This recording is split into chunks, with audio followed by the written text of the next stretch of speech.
Hi, this is Brendan from A13, and in this tutorial we take a look at a student named Bernie Brown who went on a QSafe driving assessment. And let's have a look at how Bernie went. Bernie is male, nationality Australian, location Strathpine, test time 1:10 p.m, class C automatic, and assessment number 1564105.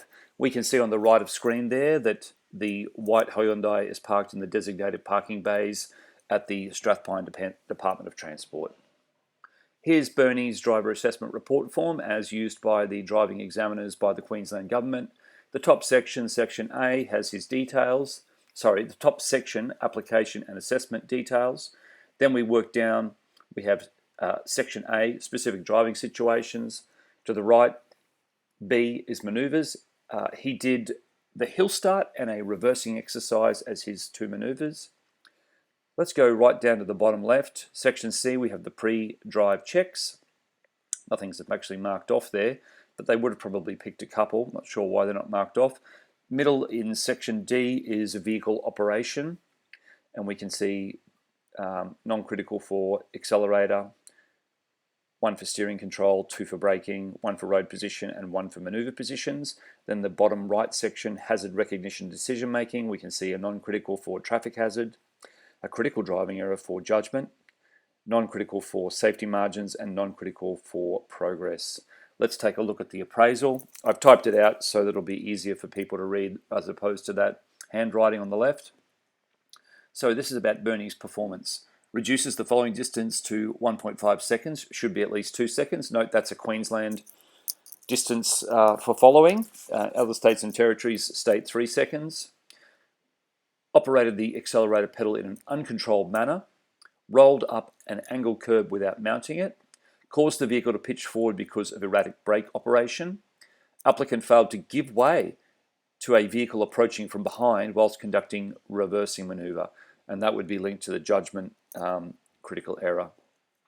So what we want to know about Bernie's performance is, was the applicant successful or not successful in the test? How many non-critical errors did the applicant make? How many critical driving errors did the applicant make? How many specific repeated driving errors did the applicant make? And how many general critical driving errors did the applicant make? If you don't know what those error types are, please go and review the YouTube tutorials that I've made on QSafe errors, and then come back and this will make a lot more sense. So the first thing that we can say about Bernie is that he needs to work on his observation and scanning. In the QSafe test, the learner should scan, observe, and monitor the driving environment in every direction as appropriate to the driving task. Hazard detection, he got 1 non-critical driving error. The applicant should detect and respond appropriately to any hazard during the course of the test. For example, out of order traffic lights, school crossings, railway crossings, cyclists. It's important that a driver scans, observes, and monitors the driving environment in all directions as appropriate to the driving task. So this is where he came undone during his reversing exercise, which we'll look at shortly. He has to make sure he monitors the front, the back, the left and right mirror, and the left and right shoulder for that 360-degree coverage. It's important that drivers use a scanning routine. This is one of the things that Bernie would benefit from, is scanning up 12 seconds ahead in the road environment, checking his mirrors every 8 to 10 seconds. That's a general guideline. And checking blind spots with a head check, also known as a shoulder check, before turning or diverging. Bernie needs to keep his eyes on the move. And he needs to tap into his peripheral vision so he sees hazards basically out of the corner of his eyes, so to speak. Bernie also got an error for safety margins. The performance outcome that's expected is as follows. The applicant should ensure there is an appropriate buffer zone in front of and to the sides of the vehicle, and that it is in the correct position when stopped in a line of traffic. Following distance is one of the critical things that driver trainers need to work on with their learner drivers. You must drive a safe distance behind a vehicle traveling in front of you. Following another vehicle too closely is known as tailgating.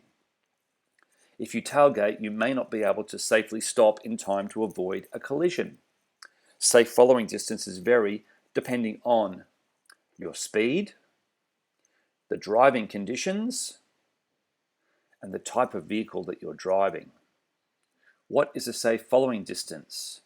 In most cases, a safe following distance is much longer than a car length. You should drive at least 2 seconds behind the vehicle in front during ideal conditions. And again, I just highlight that that is the way it's viewed by Queensland Transport. If you're viewing this from another state or territory, please check your local guidelines on this point. I've made other tutorials on that as well. Following distance, remember you also double your following distance in poor conditions. So we can see the pole, the blue pole, is the counting reference start point, and as the back of the sports car meets the pole, the driver should be at least 4 seconds behind. And the black car. Accelerator. There was one non-critical driving error for acceleration. The applicant should operate the accelerator pedal smoothly and progressively for both acceleration and deceleration. Common non-critical driving errors include operates the accelerator pedal in an uncontrolled manner. And why is uncontrolled acceleration an issue? Accelerating smoothly is the most fuel-efficient way of driving. It releases only as much fuel as the engine needs and does not force your car to work harder than necessary. Hard acceleration also increases a driver's crash risk. Benefits of smooth and controlled acceleration include less likely to wear the brakes out as quickly, cause less wear and tear on the car, and keep passengers more comfortable. To accelerate smoothly and safely, the driver should scan the road environment and anticipate what is happening ahead. This allows the driver to make early decisions. So if you want to fix a driver's acceleration, fix their observation and scanning for a start. If you want to fix their braking, same thing again, because it's that hand-eye coordination working together. To accelerate smoothly and safely, press the accelerator pedal with the ball of the right foot while the heel remains on the floor for stability and control. Gently apply pressure to the accelerator and never jab or floor it. Maintain consistent pressure on the accelerator as you push it down, and release the accelerator gradually and avoid suddenly lifting your foot off it. Progress. The applicant Bernie got one non-critical for progress. The applicant should progress with the general flow of traffic at a speed that is not excessive for the situation and without exceeding the speed limit. The acceleration should be smooth, progressive, and appropriate for the traffic conditions. So again, this progress ties into the last issue with Bernie's acceleration. So again, if it's raining, for example, the driver may back off of their speed a little bit more. If the traffic's heavy, they may back off a little bit more. If it's a roadworks area, back off a little bit more. So as the driver's presented with different situations, they need to just moderate that acceleration and deceleration smoothly. A common non-critical driving error for progress fails to adjust speed appropriately in response to a non-regulatory advisory speed sign, non-hazardous situation, fails to adjust speed appropriately when merging, accelerates too rapidly or too slowly for the prevailing traffic and environmental conditions, drives too fast for the situation, including reverse, but does not exceed speed limit, and drives too slowly for the situation where the road, vehicle, and/or traffic conditions do not require it. There were two non-critical driving errors for braking. So again, we've just commented that braking and acceleration as controlled by the right foot are heavily linked. So the applicant should use the brakes in a manner that is appropriate for the situation.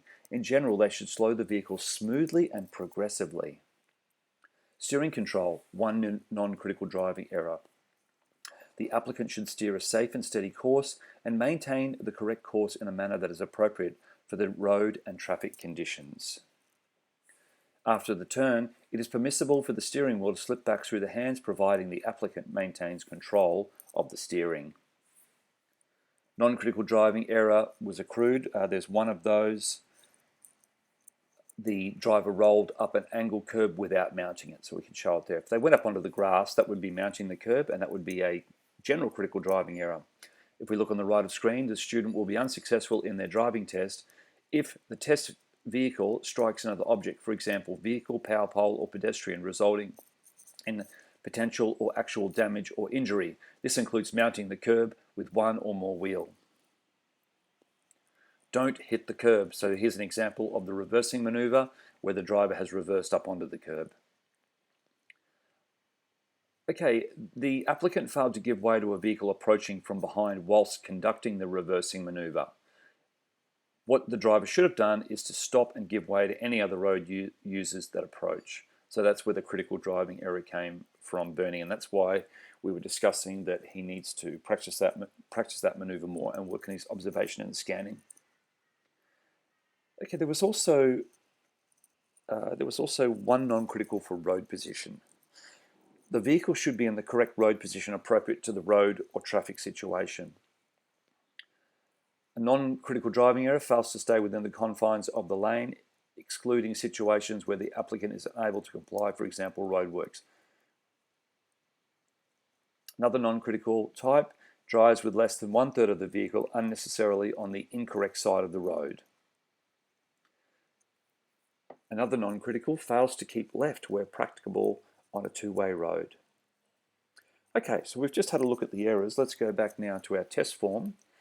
We can see here with our red arrow that we've got 1, 2, 3, and over here 4, 5, 6, 7, 8, 9 non-criticals, and over here we've got our critical driving error.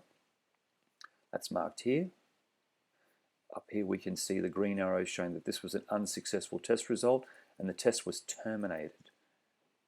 Okay, over here, so we need to fill those in. So next, let's take a look at the second part. What vehicle operation skills and hazard recognition decision-making skills does Bernie need to work on? So this is the same as what's on the test form. We have to work out what he has to work on his operational skills and over on his hazard recognition decision-making skills, and then work out what sort of driving situations he would benefit from to build those skills. So I'm going to make a few comments on those next. Okay, let's take a look at the appraisal. So one error was reduces the following distance to 1.5 seconds, should be at least 2 seconds. So I'd be working, first of all, making sure I re-educate him so that he knows what his following distance should be. And then we need to go to a practice phase. I would also confirm that with oral questioning, asking him questions to see that he understands the concept and how to manage it. Where would I do this? In various traffic situations, single and multi-lane roads, and also at traffic lights where the lots starts and stops, so we take off and he has to establish his following distance. The next error was operated the accelerator pedal in an uncontrolled manner. So as mentioned earlier, I would focus on scanning ahead practice, reading the traffic flow, and also if part of the problem with the acceleration and braking is nerves, work on breathing exercises to learn to stay calm under pressure in the test. The next error was rolled up an angle curve without mounting it. We need to work on 360-degree visual checks, lots of practice under instruction, and then once there's competency being developed, we need to then, when ready, work on doing those without instruction. The next error caused the vehicle to pitch forward because of erratic brake operation. Focus on scanning again, reading the traffic flow, breathing exercises to learn to stay calm and operate that pedal smoothly. Where would we do this? Various traffic situations, single and multi-lane roads, traffic lights, for lots of starting and stopping. Applicant failed to give way to a vehicle approaching from behind whilst conducting reverse maneuver. Work on 360-degree visual checks, lots of practice under instruction, then when ready without instruction, and confirm with oral questioning. Thanks for watching. This has been Brendan from Watto Training.